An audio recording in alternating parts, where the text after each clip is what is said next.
A few minutes ago, a Charlotte-Mecklenburg police officer told me the bomb squad is expected to safely detonate some of those suspected pipe bombs, probably within the next hour or so. The good news is the number of reported power outages has dropped dramatically in the last few hours. Still, thousands of people are anxiously awaiting the return of lights and heat on another chilly overnight in the Charlotte region. Clouding heavy hearts tonight in Burke County for the law enforcement community who lost one of their own following an hours-long manhunt for a man with a record and armed and dangerous.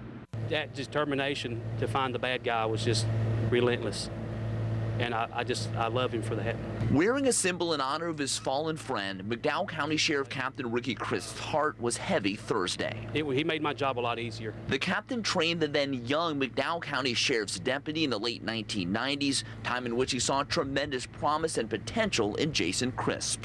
I never seen such a young man with such a fine attitude and just willingness to learn the job and want to become the best he could be. Jason Crisp joined the U.S. Forest Service in 2004, but his former colleagues admired diffusing volatile scenes. Any situation we had, Jason was he was right there, was willing to help.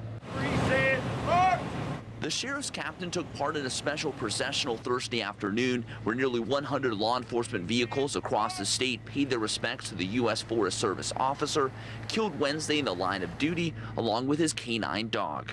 That's what he deserved. Just being, Jason Crisp and the work and his attitude and his dedication to the job. Governor McCrory, also teary-eyed, met with Crisp's family, his wife, and 2 sons. We've lost a hero in this state. The governor praised the bravery of all law enforcement and Officer Crisp for bringing suspected murderer Troy Wisnett to justice after a dramatic, hours-long manhunt in Morganton. I think Officer Crisp made the ultimate sacrifice and he saved lives of civilians. For area law enforcement, while hearts remain heavy, the work goes on in Jason's memory. We're warriors. We're going to carry on because I know that's what he'd want us to do. Funeral arrangements are still pending for fallen U.S. Forest Officer Jason Crisp. Officials with that agency say he's the first officer to die in the line of duty in 4 years.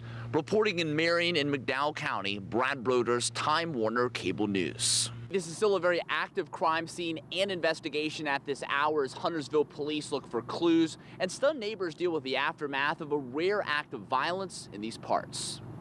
With crime tape and police sirens up and down the street on Landings Drive, Pat Blackwelder was still processing the scene and what he had seen and heard earlier Wednesday nights. So we was just outside playing with the kids out front, and we heard a pop, pop, and it sounded like fireworks. But Blackwelder quickly realized the situation was much more serious. We seen a black Impala hit all the speed bumps wide open, and my girlfriend was like shaking, and she's like, "I'm calling the police." I said, "Why, baby?"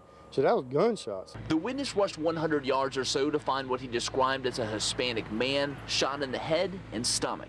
Why would somebody shoot somebody so quickly over nothing? Huntersville police said they were looking for multiple suspects. Both residents and authorities were unsettled by the rare sight of crime tape in the community. I've never seen nothing like this in this neighborhood. This is a good neighborhood.